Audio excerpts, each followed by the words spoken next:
சின்ன வயசுலேருந்தே ஒரே இடத்துல ஒன்றா தங்கியிருந்து வீரப்பனார் மாடு மேய்ச்சிட்டு இருந்தார்.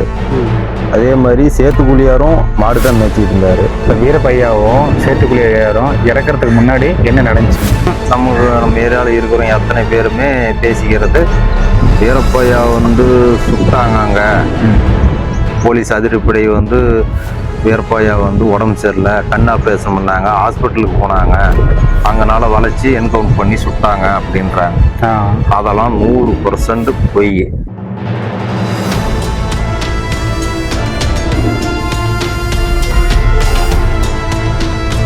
சரிங்க, இப்போ வீரப்பையாவும் சேத்துக்குழியாரும் இறக்கிறதுக்கு முன்னாடி என்ன நடந்துச்சுங்க?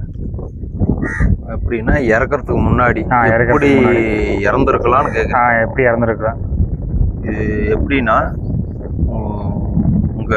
இங்கே ஊர்லெல்லாம் பேசிக்கிறத வச்சு சொல்கிறோம். இது உண்மை, இதான் உண்மை, இது இன்னும் நிரூபிக்கப்படலை, இப்படித்தானே நாங்கள் பேசுகிறத வச்சு பார்த்தீங்கன்னா இப்போ ஊர் பொதுமக்கள் இப்போ இங்கே இருக்கிறீங்க எல்லாருமே நம்ம ஏரியாவில் இருக்கிறவங்க அத்தனை பேருமே பேசிக்கிறது, வீரப்பையா சுட்டாங்க, போலீஸ் அதிரப்படை வீரப்பையா உடம்பு சரியில்லை, கண் ஆப்ரேஷன் பண்ணாங்க, ஹாஸ்பிட்டலுக்கு போனாங்க, அங்கனால வளைச்சி என்கவுண்ட் பண்ணி சுட்டாங்க அப்படின்றாங்க. அதெல்லாம் 100% பொய். சரிங்க, அவருக்கு உடம்பு சரியில்லாம போகவும் இல்லை, அவங்கள போலீஸ் என்கவுண்டர் பண்ணவும் இல்லை. இது நடந்து இங்கே பேசுறதெல்லாம் என்னன்னா, எப்படி இறந்தாரு இப்படி பேசுறதெல்லாம் இங்கே பேசுறது என்னன்னா, வீரப்பையாவை மயக்க மருந்து மோரில் மயக்க மருந்து கலந்து கொடுத்து மயக்கடையே வச்சுட்டாங்க. ஒண்ணுங்களா, மயக்கமடைய வச்சு இங்கிருந்து பர்சல்ல ஏற்றி காவல்துறை பர்சல்ல ஏற்றி ஆற்ற கடந்து கொண்டுட்டு போய் அவங்கள மயக்கத்தோட வச்சு அடித்து அவங்கள சித்திரவதைப்படுத்தி மீசையெல்லாம் எடுத்து பின்னாடி அவங்க கொன்னுட்டாங்க, உயிரோட சித்திரவதை பண்ணி கொன்னுட்டாங்க. கூட எத்தனை பேர் இருந்தாங்க? எத்தனை பேர் இறந்ததா சொல்றாங்க? 4 பேர். யாருங்க? வீரப்பனார், சேத்துக்குழியார், சந்திரகவுடா, சேதுமணி, அவங்க 4 பேர் தான். இப்போ இருக்கிறதே மொத்தமாக தான் 4 பேர் தான்.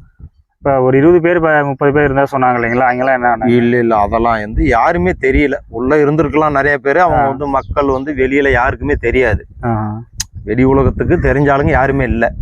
அதனால நிறைய பேர் இருந்திருக்கலாம், அவங்க மக்களா போயிருக்கலாம். ஆனா மக்களுக்கும் போலீஸ் காவல்துறைக்கும் மக்களுக்கும் தெரிஞ்சவங்க இவங்க 4 பேர் தான். 4 பேர் மட்டும்தான். அந்த 4 பேர்த்தையும் இது மாதிரி சித்திரவதை பண்ணி மீசையெல்லாம் எடுத்து கொடுமை பண்ணி சித்திரவதை பண்ணி கொன்னுட்டாங்க. எந்த இடத்த வந்தாங்க, எப்படி பிடிச்சாங்க, அவரை யார் மூலியமா பண்ணாங்க? பிடிக்கலாம், அவங்க அங்கே பிடிச்சாங்க. எல்லாம் ஊருக்காரு சப்போர்ட்ல தான், எவனா ஒருத்தன் பணத்துக்கு ஆசைப்பட்டு எல்லாம் பண்ணனதான்.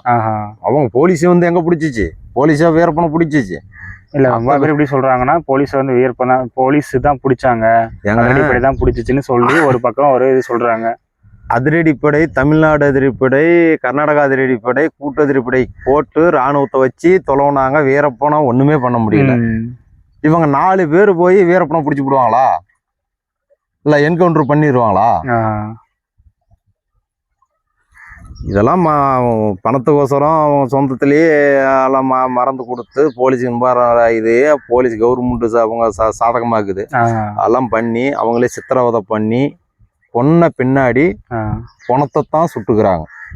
பொண்ணா என்கவுண்டர் பண்ணணும். சரி, அவங்க 4 பேர் உள்ளக்கிறாங்க, நீ வெளியேந்து என்கவுண்டர் பண்றீங்க. அவங்க 4 பேர் உயிரிழந்தா நீ என்கவுண்டர் பண்ணுமே தான். அவங்க 4 பேரும் ஒரு துப்பாக்கியில் ஒரு ஈடு கூட சுட மாட்டாங்களா?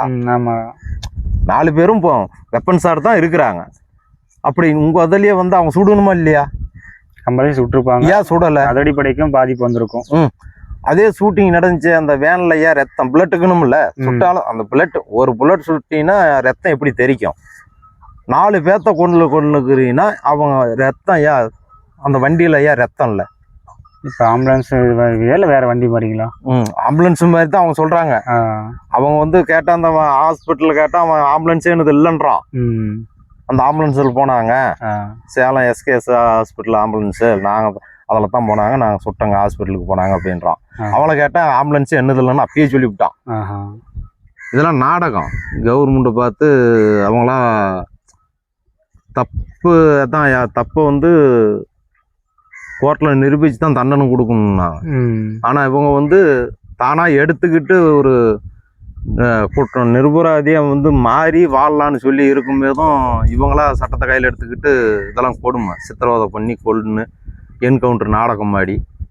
இப்போ அவர் இறந்த பின்னாடி அந்த பாடி வந்து கவர்மெண்ட் கொடுத்தாங்களா இல்லை கொடுக்கலீங்களா? இல்லை, பாடி என்ன ப்ராசஸ் பண்ணாங்க? இறந்த பின்னாடி வந்து எங்கெல்லாம் யாருமே பாடி எல்லாம் ஃபுல்லாக கவர் பண்ணிட்டாங்க. மூஞ்சி மட்டும் தான் தெரிஞ்சுச்சு. ஆனால் மூஞ்சி தெரிஞ்சு எந்த சுட்டதில் ஒரு ரத்தம் கட்டம் எதுவுமே கிடையாது. எந்த பிரச்சனையுமே இல்லை. சுட்டதுன்னு சொன்னாங்க இல்லைங்களா? ஆமாம். அந்த அதிரடிப்படினால எப்படி மக்களுக்கு தெரிஞ்சு? அதிரடிப்படினால நாங்கள் என்கவுண்டர் பண்ணுறோம்னு சொல்லி அவங்க எடுத்து வெளியே போட்டு இது மாதிரி வீரப்பனும் என்கவுண்டரில் சுட்டுட்டோம்னு சொல்லி அவங்க சொன்ன பின்னாடி அதுக்கப்புறமேல தான் எல்லாத்துக்குமே தெரியும். அதுக்கப்புறம் தான் உங்களுக்கு தெரியும். எல்லாத்துக்குமே தெரியும்.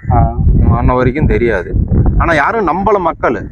இல்லை, அவர் சுட்டிருக்க முடியாதுன்னு சொல்லி. ஆமாம், ஏன்னா வீரப்பனை வந்து இவங்க சுடுறாங்களா அப்படின்றது வந்து மக்கள் பிடிக்காதனால இத்தனை வருஷம் கழிச்சு என்ன பண்ண போறான்னு சொல்லி யாரும் கண்டுக்கல. கூட்டு அதிரடிப்படை இவங்க 10,000 பேர் அவங்க 10,000 பேர் இறக்கி ஹெலிகாப்டர் இறக்கி துணை ராணுவத்தை விட்டு தேடினாங்க. ஒண்ணுமே பண்ண முடியல. ஒன்றும் பண்ண முடியல. நீங்க 4 பேர் போய் அவங்கள என்கவுண்டர் பண்ணி சுட போறீங்க. இதெல்லாம் நாடகம். ஒவ்வொரு அந்த அதிரடிப்படையில் செயல்பட்ட ஒவ்வொரு அதிகாரிகளுக்கும் மனச்சாட்சியோட அவங்கள தொட்டு சொல்ல பார்க்கலாம். உயிரோட நாங்கள் என்கவுண்டர் தான் பண்ணணும் அப்படின்னு சொல்லுங்க பார்க்கலாம். அப்புறம் போஸ்ட்மார்ட்டம் ரிப்போர்ட்ல தெரிஞ்சிருக்கும் இல்லைங்களா? எப்படின்னா அந்த போஸ்ட்மார்ட்டம் ரிப்போர்ட் எதுவும் பண்ணவே இல்லைங்களா? போஸ்ட்மார்ட்டம் ரிப்போர்ட் கவர்மெண்ட்டுக்கு தானே சாதகமாக போவோம். நமக்கு சாதகமாக வருமா? கவர்மெண்ட் அவங்களுது கவர்மெண்ட் சாதகமாக தானே போவோம். அவங்க வந்து ஒரு குற்றவாளியாக தானே பார்த்தாங்க. இப்போ விஷம் வச்சு கொண்டாங்க, மோரில் வச்சுன்னு சொல்றீங்க இல்லைங்களா? அப்படியே விஷம் வச்சிருந்தாலுமே அவங்க என்ன சொல்றாங்கன்னா அவர் விஷத்து மூலியமா சாவல, ஆனா சொல்லிக்கிறது ஊருக்குள்ள எப்படி சொல்றாங்கன்னா விஷம் வச்சுதான் கொண்டுட்டாங்கன்னு அப்படின்னு சொல்லி ஊருக்குள்ள பேசுறது வருது. அதே இன்னும் வேற ஏதோ ஒரு இடத்துல பேசுறது என்னன்னா சுட்டுதான் போலீஸ் பிடிச்சாங்க, அதிரடி இப்படி சுட்டுதான் பிடிச்சாங்கன்னு சொல்றாங்க. அதெல்லாம் சும்மாங்க. சுட்டு பிடிச்சதெல்லாம் சும்மா, அதெல்லாம் ஏத்துக்க முடியாது. உண்மை வந்து எப்பயுமே மறைக்க முடியாது. எப்படி உண்மை வந்து யாராலையும் எப்பயுமே மறைக்க முடியாது. ஒரு நாள் வெளிச்சத்துக்கு வரும், கூடிய விரைவில் வெளியில வரும். அன்னைக்கு வந்து மக்கள் தெரிஞ்சுக்குவாங்க. சரிங்க.